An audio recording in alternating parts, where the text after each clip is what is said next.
అమెరికాలో భారీ స్కామ్ వెలుగులోకి వచ్చింది. పేరు మోసిన బడా ఇన్వెస్టర్లకే పంగనామాలు పెట్టాడు ఓ కేటుగాడు.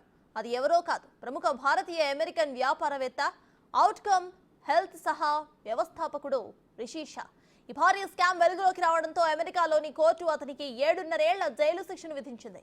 8,300 కోట్ల మేర వివిధ కంపెనీలను మోసగించిన కేసులో కోర్టు ఆయన్ను దోషిగా తేల్చింది. అమెరికా చరిత్రలో ఇటీవలి కాలంలో అతిపెద్ద కార్పొరేట్ నేరాల్లో ఇది ఒకటి కావడంతో అమెరికా ఇన్వెస్టర్స్ షాక్ అవుతున్నారు.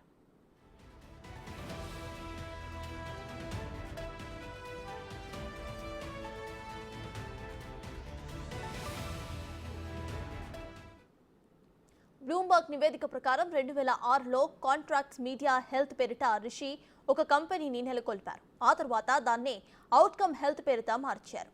వైద్యం కోసం డాక్టర్స్ వద్దకు వచ్చే రోగులను ఆకర్షించేలా ఆరోగ్య రంగానికి సంబంధించిన టీవీ ప్రకటనలు ప్రచారం చేయాలనేదే అతని బిజినెస్ ప్లాన్.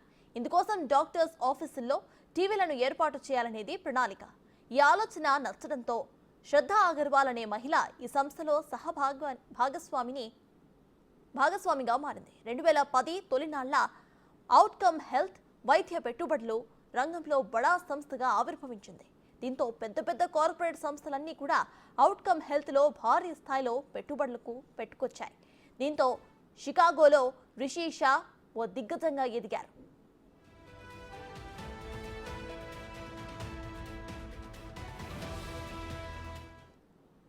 ఆ తర్వాత క్రమంగా వ్యాపారం దెబ్బతినడంతో Shah Agarwal company chief financial officer Brad Purdy పెట్టుబడిదారులను మోసం చేయడం మొదలుపెట్టారు.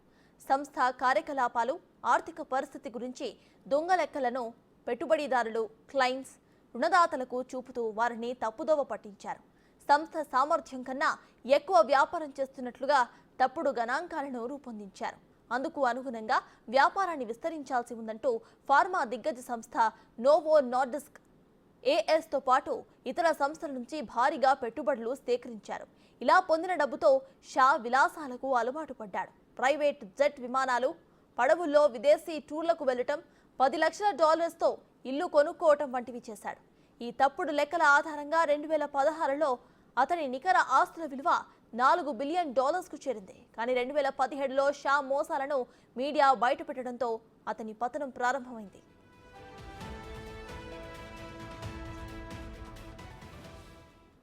గోల్డ్మెన్ సాక్స్, ఆల్ఫాబెట్ లాంటి బడా కార్పొరేట్ సంస్థలు షా అగర్వాల్పై కోర్టులో కేసులు వేశాయి. $487.5 మిలియన్ ఫండ్ రైజింగ్ ద్వారా వారిద్దరూ కూడా $225 మిలియన్ డివిడెండ్ పొందారని, కానీ సంస్థ మాత్రం తీవ్ర నష్టాలు మూటకట్టుకుందని తెలిపారు. దీనిపై సుదీర్ఘ విచారణ అనంతరం మనీ లాండరింగ్ సహా మరికొన్ని అభియోగాల కింద షాను 2023 ఏప్రిల్లో కోర్టు దోషిగా తేల్చింది. షాకు 15 ఏళ్ల జైలు శిక్ష, అగర్వాల్ పర్డీలాకు చెరో 10 ఏళ్ల శిక్షను విధించాలని పిటిషనర్లు కోర్టును కోరారు. కానీ కోర్టు మాత్రం అగర్వాల్కు 3 ఏళ్లు, పర్డీకి 2 ఏళ్ల జైలు శిక్షను విధించింది. తాజాగా షాకు 7.5 ఏళ్ల శిక్ష విధిస్తూ తీర్పును చెప్పింది. కోర్టులో తన నేరాన్ని అంగీకరించిన షా అందుకు తాను పశ్చాత్తాపపడుతున్నట్లుగా చెప్పాడు. తప్పుడు పద్ధతుల్లో పెట్టుబడిదారులను మోసగించినట్లుగా దానికి సిగ్గుపడుతున్నానని తెలిపాడాయన.